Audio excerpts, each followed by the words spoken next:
அஸ்ஸலாமு அலைக்கும். நான் உங்கள் ஷிஃபா குக்கிங்லேருந்து பேசுகிறேன். இன்றைக்கி நம்ம என்ன ரெசிபி பார்க்க போகிறோன்னா, சிக்கனை வச்சு ஒரு சூப்பர் அண்ட் டேஸ்டியான சிக்கன் ஊறுகாய் தான். என்னோடய ஸ்டைலில் எப்படி செய்கிறதுன்னு சொல்கிறேன், வாங்க பார்க்கலாம். இதுக்கு முதல்ல நான் 1/4 கிலோ சிக்கன் பிரஸ்ட் பீஸ் தான் எடுத்திருக்கேன். அதாவது எலும்பில்லாத பீஸு. நீங்கள் எலும்போடு இருக்க சிக்கன் கூட எடுத்துக்கலாம். இதை குக்கரில் சேர்த்து கொஞ்சமாக தண்ணி விட்டு மஞ்சத்தூள் மட்டும்தான் சேர்த்துருக்கேன். சேர்த்து ஒரு 2 விசில் வச்சுக்கிறேன். இப்போ அது வேகிறதுக்குள்ள நம்ம அதுக்கு தேவையான மசாலா ரெடி பண்ணிடலாம். 1 ஸ்பூன் பெருஞ்சீரகம், 3/4 ஸ்பூன் ஜீரகம், 1/4 ஸ்பூன் மிளகு, 1/4 ஸ்பூன் வெந்தயம்,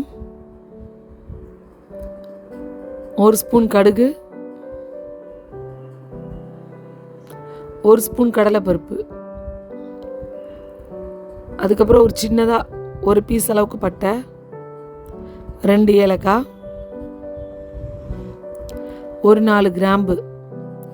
இது எல்லாத்தையும் நல்ல லோ ஃப்ளேமில் வருங்க. அப்போ தான் நல்லா அந்த கடலைப்பருப்பு வறுத்து அந்த கடுகெல்லாம் கொஞ்சம் வெடிக்கிற ஸ்டேஜுக்கு வரணும். ஒவ்வொருத்தரும் ஒரு ஸ்டைலில் சிக்கன் ஊறுகாய் பண்ணுறாங்க. இது என்னோடய ஸ்டைல். டேஸ்ட் ரொம்ப நல்லாயிருக்கும். அதே மாதிரி குக்கரில் நம்ம வேக வச்சுருக்க சிக்கன் இந்நேரம் விசில் வந்துருச்சு. அதை இறக்கி நல்லா ஆற வச்சுருங்க. இப்போ இது கூட 4 காஞ்ச மிளகாயும் சேர்த்து ஒன்றா வறுத்துக்கிறேன்.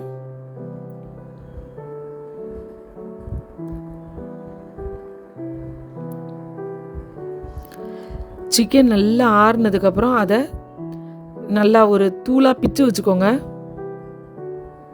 பாருங்கள் சிக்கனை எந்த அளவுக்கு பிச்சு வச்சுருக்கேன்ட்டு. இப்போ நான் அடுப்பில் ரீஃபண்ட் ஆயில் தான் எடுத்திருக்கேன், அதாவது சன்ஃப்ளவர் ஆயில். எண்ணெய் நல்லா காஞ்சதுக்கப்புறம் நம்ம பிச்சு வச்சுருக்க சிக்கன் பீஸை இதில் சேர்த்துட்றேன். சிக்கன் நல்லா வெந்து வரணும். அதில் இருக்க தண்ணி சத்துலாம் போய் கொஞ்சம் நல்லா முருகி வரணும். பாருங்கள் இப்போமே ஓரளவுக்கு நல்லா முருகி வந்துருச்சு பாருங்கள், தெரியுதா?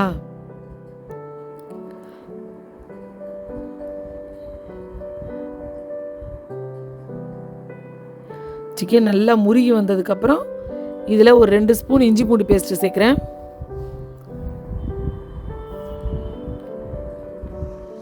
அந்த இஞ்சி பூண்டு எண்ணெயிலே கொஞ்சம் நேரம் வதங்கட்டும்.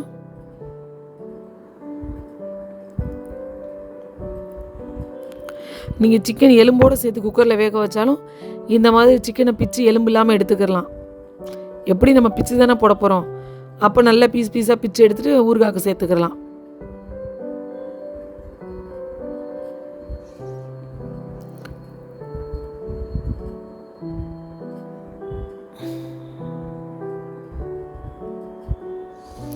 இப்போ ஒரு 2லேருந்து 3 நிமிஷம் நல்லா வதங்கிருச்சு இஞ்சி பூண்டு.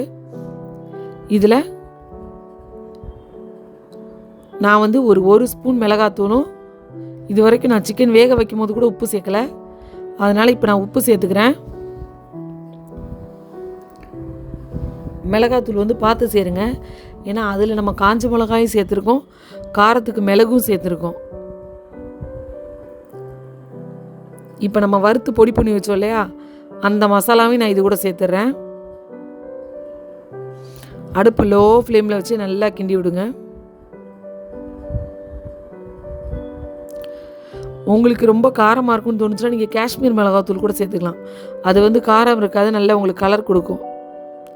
எனக்கு வந்து இந்த காரம் கரெக்டாக இருந்துச்சு, ரொம்பலாம் ஸ்பைஸியாலாம் இல்லை. பாருங்கள் நல்லா மசாலா எல்லாம் ஒன்று சேர்ந்து ஊறுகாய் நல்லா பொரிஞ்சு வருது பாருங்கள். இந்த டைமில் கடைசியாக கொஞ்சம் நல்லெண்ணெய் சேர்த்துக்கிறேன், இது கொஞ்சம் ஃப்ளேவருக்காக.